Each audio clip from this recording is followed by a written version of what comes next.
discretion is advised.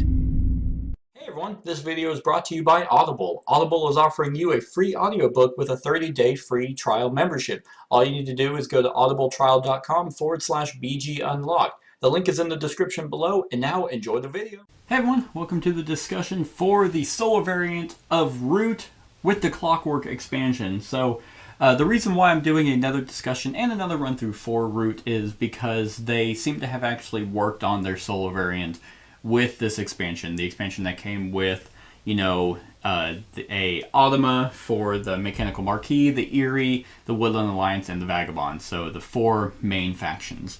And because I've done a discussion for the original Root and its solo variant, I was like, well, I'll give this a shot, see if it's improved. And I gotta say, it is very much improved. However, I still don't really care for the solo variant of Root. And there's a couple reasons why. But first, let me talk about the improvements of this solo variant. One, with this expansion, it actually came with the law of Root, and at the very back they gave factions what's called reach, which is almost like a point system of how expansive that the factions can get on the board. And in a two-player game, which you set this up for, really, is there's only really so many combinations of factions you can play that would be good against one another. In the original expansion, or the original run-through for the solo variant, I did the Lizard Cult and the Mechanical Marquise, and the Lizards do not ramp at all. So I could do nothing to stop them from going off, and that's a fault of my own. But the new expansion makes it really simple to look at like this and be like, okay, at a two-player game, I need to have a total reach of 17 or higher. Well, that literally gives me three options: the Cats, the Underground Duchy, and the Eerie Dynasty. Any combination of those three, and you're good. So I was able to look at that and be like, okay, I'll play the Underground Duchy. They're interesting. They're different enough. And Mechanical Marquise 2.0 is also radically different. So I'll just try that. That made it so much smoother. Like, the Cats didn't take off where I was just like, wow, they're just gaining points all over the place. But also, the way that the Mechanical Marquise 2.0 works is, I think, one, more streamlined, and two, not as busted, because even the Duchy, who have ways of getting a shit ton of people out on the board, can't move as quickly. They only get two actions, and most of those are getting them out of the burrow onto the board. Then it's like, okay. But then you're trying to get their lords out to get all these free actions. Well, the Marquis do not get points for just having three people in a clearing anymore. So they're not just ramping out on fucking, oh, well, okay, 15 points this time, and it's like, all right, well, that's fun. It's all based around the card they draw. They don't have a hand of cards anymore, and they basically, you just draw a card, and it's like, okay, well, everything is happening in this ordered card. So whatever card they drew, this is where it's happening. So you just go down their thing, they battle in each bunny clearing, okay?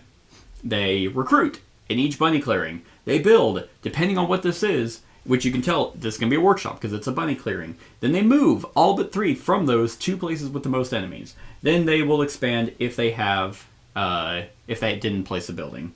So then you score based off of this order. So it's just so much more simple. And I think the reason why that they did this was in the original game, the base game, you couldn't substitute a player for the Automa. And if you could, it was more likely that everyone was just going to be against them anyway. Here, you can. And I think that's why it's a little bit more streamlined, because it's like, let's say Root, which does not work that great as a two-player game. Let's say you have three people, but you really want that fourth person. Well, then you can substitute these in. And it's so much more simple. It's like, if we're playing a four-player game, me, the Eerie, Woodland Alliance, and then the Mechanical Marquise 2.0, we all play like normal. Then it comes to them, and someone's controlling them. Like, they're just so sits next to. Then they draw, and they're like, oh, okay, boom. So this is who they're attacking. It even says on here that the defender is the one with the most pieces there. So in a multiplayer game, it's like, all right. Now, here they're going to attack me. Oh, as a Duchy, I have 5 people there, and someone else has 2. So they're going to attack me. And so there's no hard feelings. The person controlling them isn't actually like, oh, okay, I actually have 2 people. It's just way more cleaner that way, and I very much like that. Now, here's and this actually never happened. And so here's where I'm going to start getting into. It's not really negatives, it's just the nature of Root, in my opinion. Root doesn't seem to be a game that needs a solo variant. I don't know why they made one. I like the fact that you can substitute these in for another person, and I think that that's the way it should go. I don't feel like that this is meant to be like, oh, I really want to play Root, but I want to do it as a 2-player game, because it's not good, really, as a 2-player game. The brilliance of Root, and what makes Root such a phenomenal game, is the asymmetrical nature of each individual player, but that wartime aspect that you completely miss in the solo variant. For example, as the Duchy, and this goes for every faction, if you leave any faction alone, they're going to run away with the win, like without a doubt. So it's almost a king of the hill mentality, is that everyone's trying to keep everyone in check, and there's a lot of negotiation. That's what makes it a war game, is sitting there and be like, hey guys, by the way, I know it's the cats, I have a lot of pieces, but the Eerie are about to pop off, someone should take care of them, and I can't do it right now. That's the brilliance of it. So as with the Duchy, whenever you let them build their buildings and then start getting their nobles out and not really removing their nobles at all, because anytime they lose a building, no matter, like, because you can remove buildings through cards, you can remove buildings like I was doing earlier, it's just moving in, attacking.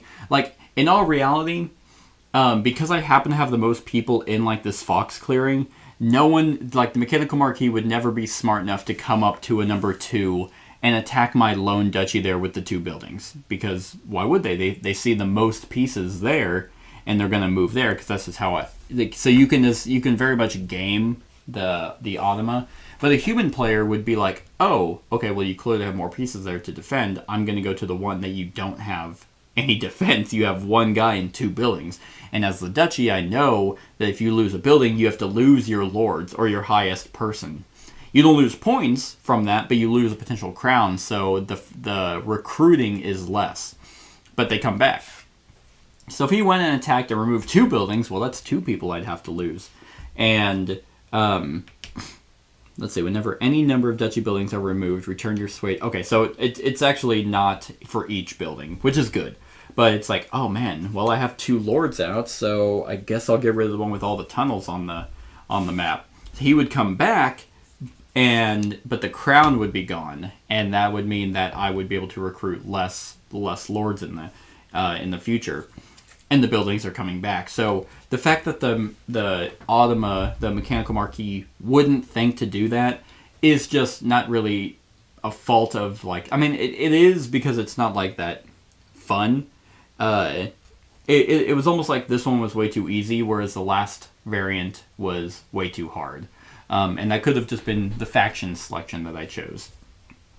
What also happens with stuff like this, whenever it comes down to a card draw, is you run into the situation that I had in that run-through, where it's like fox clearing, like just the same type of card over and over for them. And it's like, okay, well, they're going to keep pushing in there. Yeah, eventually they're not going to draw a fox card, but they're going to be drawing cards that's not really going to be affecting me. And this time it was the opposite.